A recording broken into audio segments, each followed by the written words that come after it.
To slide open the movable auxiliary scale or movable jaw, hold the vernier in one hand and use your thumb to roll the jaw's adjustment wheel in or out. The movable scale should slide easily. Some calipers have a locking mechanism to secure the auxiliary scale in place, so if it does not slide easily, check to make sure that the locking mechanism is not engaged.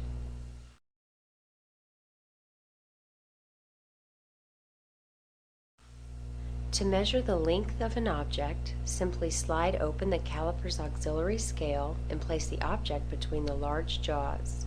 Then firmly close the jaws on the object and make your reading.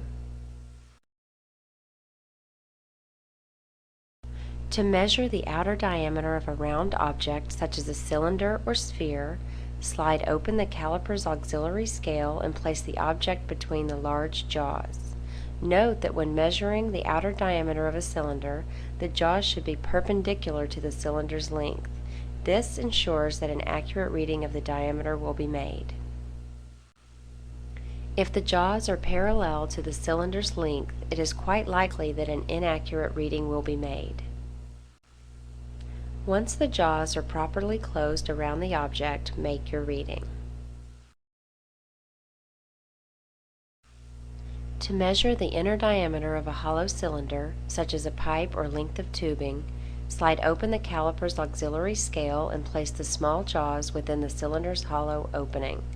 Then expand the jaws so they make good contact with the inner wall of the cylinder and make your reading.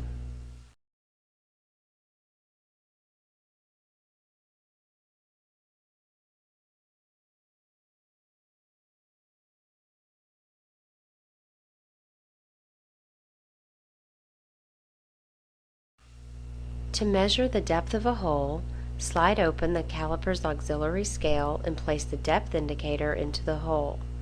Adjust the auxiliary scale so that the length of the depth indicator is exactly that of the depth of the hole. Once the auxiliary scale is properly positioned, a reading may be made. Note that the length of the depth indicator is equal to the separation of the caliper's jaws.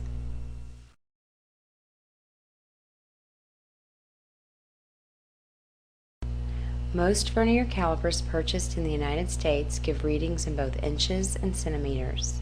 As always in physics, we will work with metric units. Like a meter stick, the vernier caliper is calibrated in centimeters with the minor or smallest divisions in millimeters. However, unlike a meter stick, the vernier caliper allows the fractional part of the smallest division to be accurately determined, not merely estimated.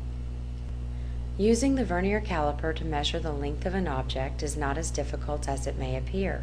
The first line on the movable vernier scale is called the zero mark. To make a reading, note where the zero mark on the movable scale falls on the main scale. In this example, the zero mark falls between the 6th and 7th major divisions on the main scale, so we know the reading will be between 6 and 7 centimeters. If we study the caliper more closely, we see that the zero mark on the movable scale also falls between the 3rd and 4th minor divisions. Therefore, the reading will be between 6.3 and 6.4 centimeters. To accurately determine the fractional part of the smallest division, you must decide which line on the movable scale coincides with the mark on the main scale. Here you can see the second line on the movable scale matches a line on the main scale, so the fractional part of the smallest division is 0.02 centimeters. Therefore, the length is measured to be 6.32 centimeters.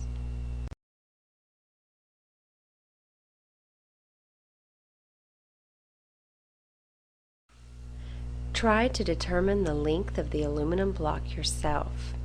Here is the vernier reading as measured by one of our students.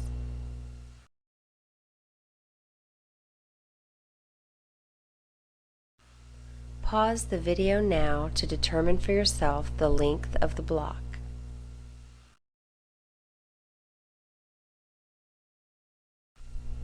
If you determined that the length is 3.29 centimeters, then you were correct. If you recorded the length to be 3.28 or 3.30 centimeters, replay the video and closely observe that it is only the 9th line of the auxiliary scale which matches exactly with the division on the main scale. Therefore, the reading is 3.29 centimeters.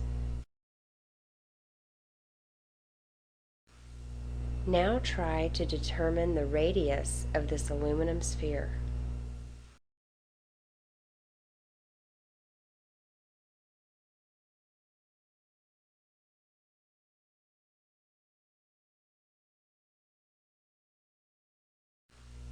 Pause the video so you can accurately read the vernier.